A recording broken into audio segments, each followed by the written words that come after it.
সম্মানিত সারা বিশ্বের মুসলিম জাতির প্রতি রইল আসসালামু আলাইকুম।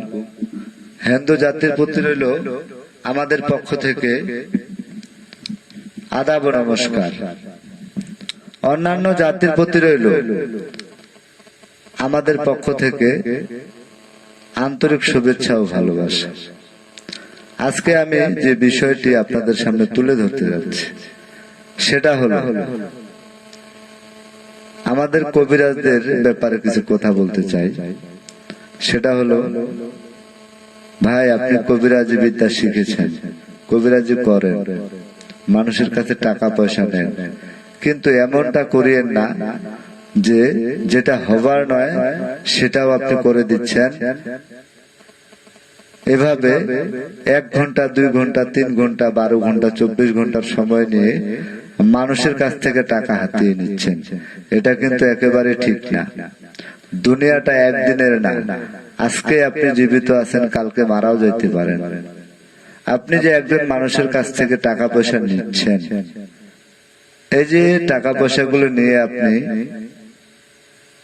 খাচ্ছেন বা অনেক কিছু করতেছেন, ভোগ করতেছেন, একদিন কিন্তু এই টাকা পয়সার হিসাব ঠিকই আপনাকে দিতে হবে। ইহকালে না দিলেও পরকালে আপনাকে সেই হিসাবটা দিতে হবে। আপনি মৃত্যুর পর একজন ব্যক্তির কিছু টাকা পয়সা খেয়েছেন, সেটা কিন্তু হাসরের ময়দানে আপনাকে ছাড়বে না, আর সেই ব্যক্তি আপনাকে মাফও করবে না। কেননা আপনি তাকে কাজের কথা বলে টাকা নিছেন, তারপরে যতটুকু সম্ভব যেভাবে সম্ভব চিট করেছেন। আপনাদের মতো 2-1 জন প্রতারকের জন্য সারা বিশ্বে, সারা বাংলায় আজকে কালো ছায়া নেমে এসেছে, কবিরাজদের নামে আধার নেমে এসেছে। কেন ভাই? আমরা কি দোষ করেছি? কর্ম করার মতো অনেক রাস্তা রয়েছে ভাই। যে যেটা কর্ম শিখেছেন সে কর্মটাই করবেন।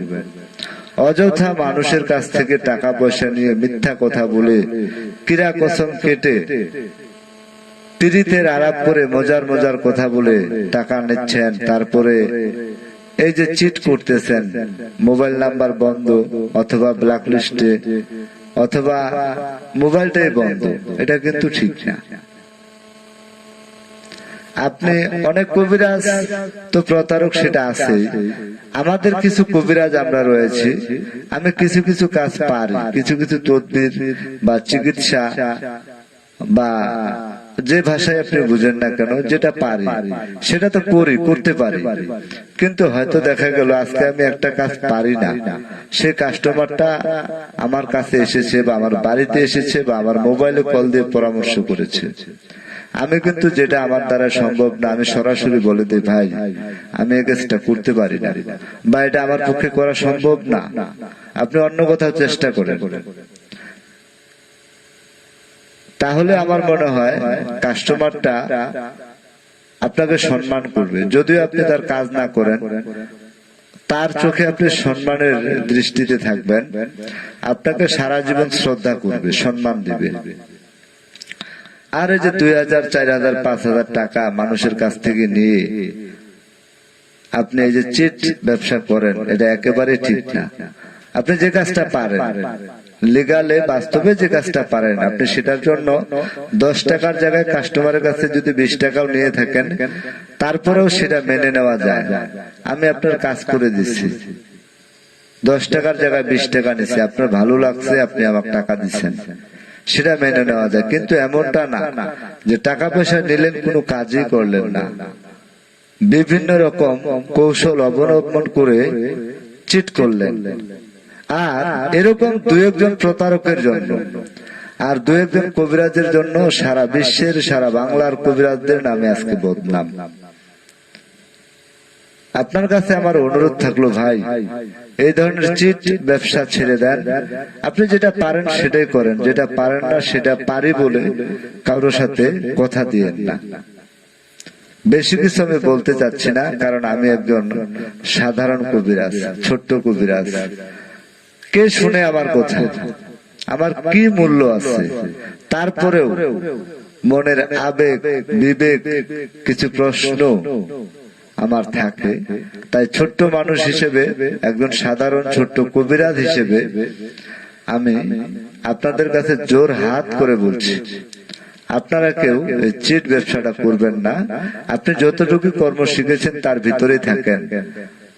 এমনও প্রমাণ আছে যে আপনি লিগালে যদি ব্যবসা করেন, সঠিক তদবির দিয়ে থাকেন, একটা তদবিরের উপর বা একটা কর্মের উপর আপনি অনেক সফলতা পেতে পারেন, যদি সেটা হালাল হয়, বৈধ হয়।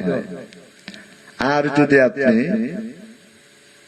বেহালাল অবৈধ ব্যবসা বা কর্ম বা জীবিকা অর্জন করেন, তাহলে যত টাকাই আপনি ইনকাম করেন না কেন, আমাদের গ্রামের ভাষায় একটা প্রথা রয়েছে, চোরের বাড়িতে কোনোদিন নাকি বিল্ডিং উঠে না।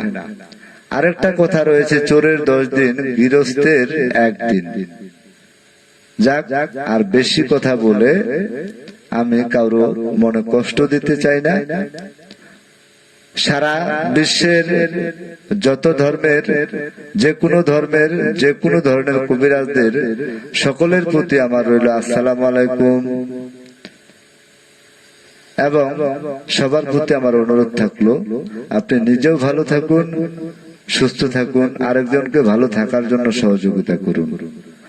আর একজনের জন্য যেন 10 জনের বদনাম না হয়, এই সমস্ত কবিরাজের প্রতি থেকে যেন আস্থা উঠে না যায়। এই জন্য আমি এত কথা বললাম। আমার কথাবার্তায়, চাল চলনে যদি কেউ আঘাত পেয়ে থাকেন, তাহলে ক্ষমার দৃষ্টিতে দেখবেন, ভুল ত্রুটি মার্জনীয়। খোদা হাফেজ।